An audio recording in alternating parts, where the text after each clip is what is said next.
content recently, I'm putting myself in the shoes of a criminal profiler and trying to analyze and examine the Idaho 4 crime scene.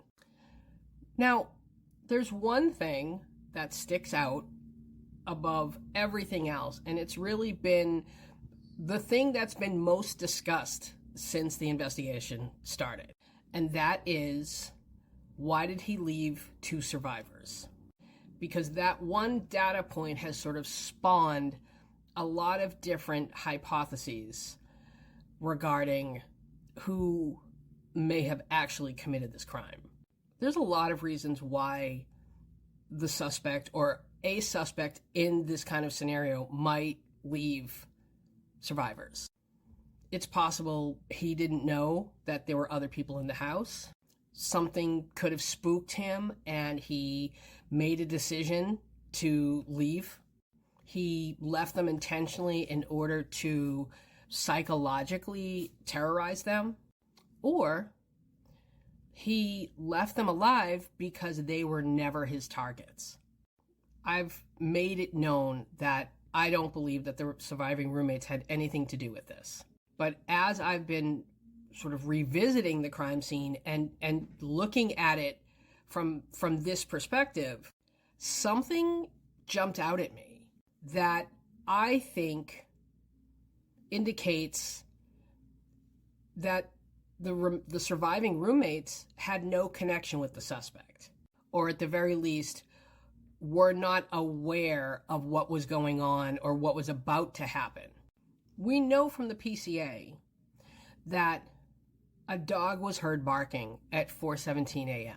We also know from the PCA that a white Elantra was seen speeding away from the area of the residence at a high rate of speed, which was, if you think about it, a little counterintuitive, because by taking off so quickly, the suspect would just be drawing attention to themselves. So that makes me think something happened that made him afraid that he was going to get caught. Now, we also know from the PCA that Dylan awoke around 4 a.m. to what she thought was Kaylee playing with the dog, Murphy. And I've always assumed that that meant that Murphy was barking. And now I'm not so sure. Now I'm wondering if Dylan just heard activity above her. Maybe like a lot of heavy pacing or fast pacing, which would be consistent with a fight or some kind of tussle. And the reason I say that is I have a hard time believing that if Murphy was barking, he would have stuck around. At the very least, when he was in Maddie's room, I'm not sure the suspect heard barking. But I do think when he was in Xana's room on the second floor, he did. And I think that's what motivated him to leave. Now, as I said in a previous video, I believe that he planned this crime down to the minute. But I don't think he anticipated that there would be a dog in the house. Kaylee had moved out several weeks before the crime, which meant that Murphy probably wouldn't be at that house. And if the suspect was surveilling the house, then he wouldn't know to anticipate a dog. Which brings me to my main point. If he knew Dylan or Bethany, if Dylan and Bethany were aware of what was going to happen, don't you think they would have warned him that there would be a dog in the house?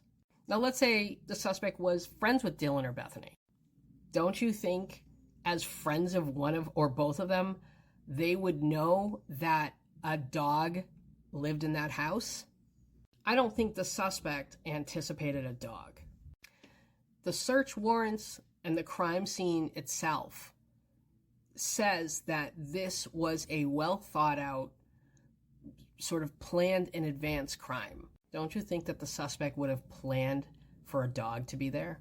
Remember, there were 4 or 5 cars out in front of that house. And like I've said before, I think that was part of the reason why he targeted that house, because he was looking for something high risk.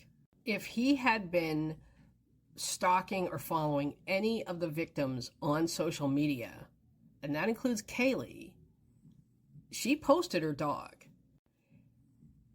If he had been following them on social media, he would have known that a dog was going to be there. Now, that tells me he wasn't following them on social media. At least he wasn't following Kaylee. Somebody who invested the amount of time that law enforcement believes was invested would have known that there was going to be a dog in the house.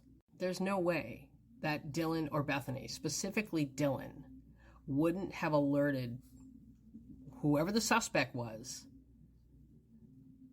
that Kaylee was going to have Murphy there.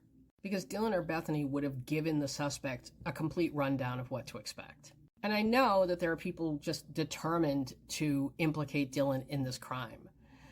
And so they're going to say, well, maybe she wanted him to get caught. They'll find excuses. But you have to admit that not alerting the suspect to the fact that a dog would be there is very risky. The presence of a dog in the house would probably tell a profiler that whoever was behind the killings didn't have intimate knowledge of what went on in that house. That they probably only knew from an outsider's perspective what their activity was like. If Murphy was barking during the initial attack on Maddie and Kaylee, I think it's very possible that maybe he just didn't hear the dog. Because I still believe that Kaylee was in bed and was woken up by the sound of Murphy maybe pacing, maybe whimpering, and she got up and she opened her door and she went into Maddie's room. And I think from there was a sort of a blitz attack and he assaulted her. And when Kaylee left her room, she closed the door so that Murphy didn't get out and run downstairs and maybe like run around the house and wake people up. The other reason why I don't think Murphy was barking at the time or barking loud enough for the suspect to hear is because of the attack on Xana and Ethan. I think he would have been too spooked to go after Xana and Ethan. I think he would have just left the house. Once Murphy started barking, the suspect had to know that his risk of getting caught was now almost certain, because either a neighbor was going to hear the barking or somebody else in the house would. Now, we don't know why Dylan opened her door for the third time. That's never stated in the PCA.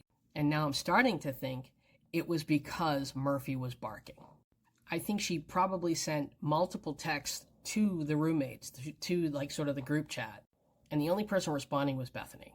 And I think this is how law enforcement and other investigators got a sense of the timeline, because she was sending texts and not getting responses from any of the victims.